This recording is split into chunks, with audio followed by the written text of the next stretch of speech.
What's up, guys? Today we're going to do a breakdown on a good friend of mine, Jake Kalish. Specifically, we're going to break down his 2021 season compared to 2022 and really highlight some of those improvements that he made.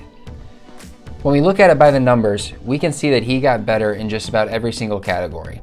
He lowered his walks, his home runs, damage in general went down, ground balls went up, and as a result, he lowered that FIP from a 6.04 all the way down to a 3.35. To start about what some of those changes were, let's look at his movement plots. On the left, we can see 2021. On the right is showing his plot from this past season. Let's look at the fastball to begin with. The four-seam fastball in 2021 averaged about 13 inches of induced vertical break and 14 inches of horizontal break, really putting it in that dead zone, not having plus carry and not having plus sink. His goal going into the 2022 season was to really give his fastball an identity. That's where the sinker came into play. This past season, he was able to average 7.8 inches of induced vertical break and 13.6 inches of horizontal break, really giving his fastball a true identity. Now, he still kept that four-seam fastball in 2022, but he didn't use it as often. And we can actually see that that pitch had a little bit more cut compared to the previous season. And then looking at some of his other pitches, he added a little bit more sweep to that slider, he eliminated the curveball, and he eliminated the cutter. This just gives you another visual of what it looked like from 2021 to 2022, with 2021 being the triangles and this past season being the circles. So we can see, like I said, that four-seam fastball had a little bit more cut this year. The changeup did have a little bit more fade, but remember, we're always comparing it to what the primary fastball is. So compared to the sinker, it still had a little bit of relative cut to it. Then that slider, he was able to increase the horizontal break by nearly 4 inches, which was a really big improvement, and the results spoke for themselves, as we'll talk about later on. Now looking at damage, right? Looking at the 2021 season, he really gave up a lot of home runs, and that was one of his main priorities, was to keep the ball in the yard more and to limit damage. And when we break it down by pitch type, we can see that every single pitch got better from an expected ISO standpoint. Now, the fastball and the sinker are still relatively high at 215 and 218, but comparing it to the 250 expected ISO in 2021, that is a big improvement.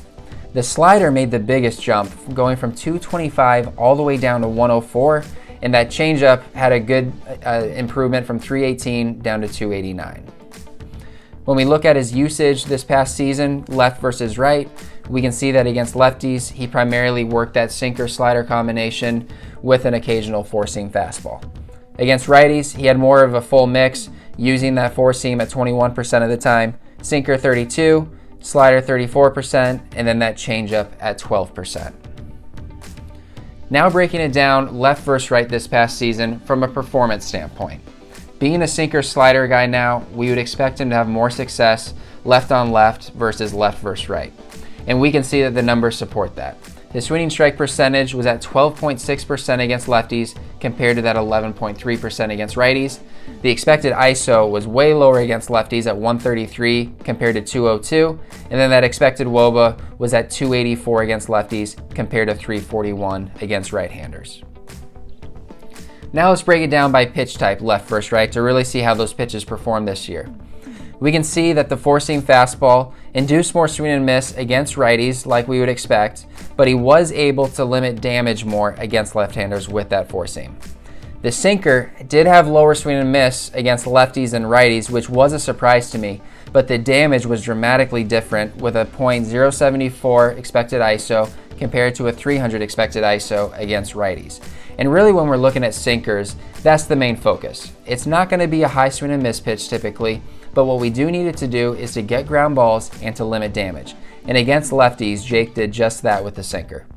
Moving on to the slider, we can see that he had a 19% swinging strike percentage against lefties compared to 12.8 versus righties. And then that expected ISO was 180 against lefties compared to a minuscule .045 against righties. So really what he did with this pitch was that slider against lefties was a big swing and miss pitch for him, but against righties, it was a really good weak contact pitch. Then the changeup, he didn't throw any to lefties this year, but against righties, it was at a 14.7% swinging strike rate and a 289 expected ISO. Although it did go for a little bit of damage, it was his best swing and miss pitch against right-handers. Now, what were the main improvements? We highlighted a few of these, but just to really bring attention to them again, the improvements that he made in 2022 was adding that sinker, which increased that ground ball rate by 10%. He added more HB to that slider, which allowed him to get weaker contact against righties and more swing and miss against lefties. And then really a combination of both of those things, he was able to decrease the damage and keep the ball in the yard. Now looking ahead to 2023, what are some areas that he can continue to get better at? And the first thing is that sinker. Now we talked about that sinker being a highlight for him, but with it being a new pitch, there's still some things that he can get better at and he can continue to build on from this first year with that pitch. And the first part is that location. So we'll dive into that here in a little bit. The next thing is to have more consistent movement on that sinker below 7 inches of induced vertical break. The third thing that I would suggest is adding a cut fastball specifically for right-handers, and then also finding a way to either decrease vertical break on the changeup or to kill velocity on the pitch. So let's start with the sinker location.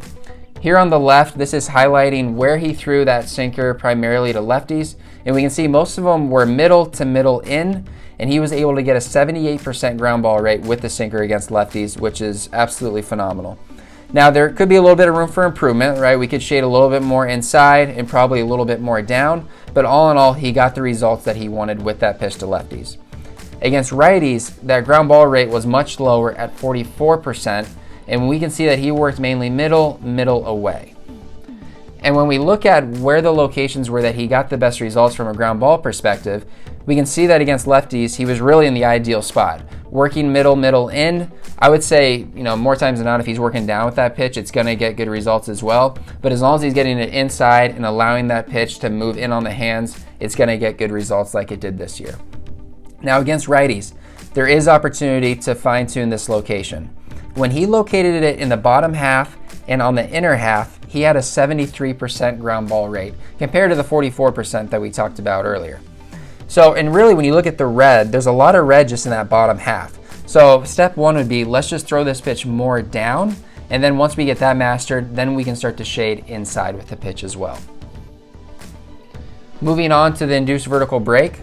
This past season, when he had his sinker below 7 inches of induced vertical break, it had 11.6% swinging strike rate compared to 7.8% when it's above 7 inches, expected ISO of 132 compared to 258, and an expected WOBA of 306 compared to 389.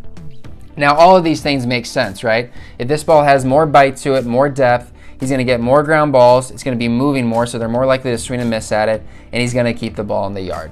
So if he can continue to build on what he had this year of a 7.8 average and getting that just another inch lower on average, it's going to perform even better for him.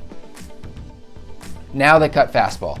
So typically what you'll see with east-west pitchers like Jake that have that sinker slider as their primary pitches, they'll have a cut fastball that they can use to right-handers. And the reason for this is that sinkers perform really well on average against same-sided hitters, but against opposite-sided hitters, it can go for a little bit more damage and can put them in a little bit vulnerable of a position. Now he does have that four-seam fastball that I think he can continue to work on as well, but this cutter can be a really good option to really split the difference between that sinker and slider. So if he can throw this cutter in on the hands of righties, kind of like he throws that sinker in on the hands of lefties, it's going to open up his other pitches and really give him just another weapon to use. So like we talked about earlier, he did use a cutter in the 2021 season. With where his pitches are at now, I think that he would be able to add a better horizontal breaking cutter than he had last year, just because of where his fastball is at now. So that'd be something to work on this offseason. But if he can do that, I think it's going to really open up some things for him against righties. And also using this pitch against lefties early in the count will allow that slider to play up even more late, because it's gonna put them in more of an opportunity where they think a cutter's coming again, but now it's going to be a bigger moving pitch where he's going to get more swing and miss and more chase on it. A guy that I want to compare Jake to is Dallas Keuchel, specifically Dallas of the 2020 season. We can see that he had a very similar pitch plot with that sinker changeup, four-seam fastball that had a little bit of cut, actually having a cutter, and then also having that sweepy slider.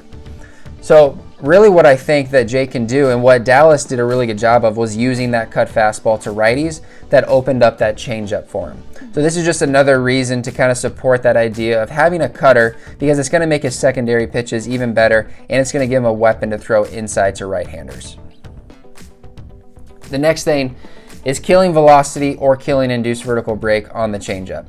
Currently he has 3 inches of vertical separation and about 2.5 inches of relative cut, and it's 7 miles an hour slower than the sinker.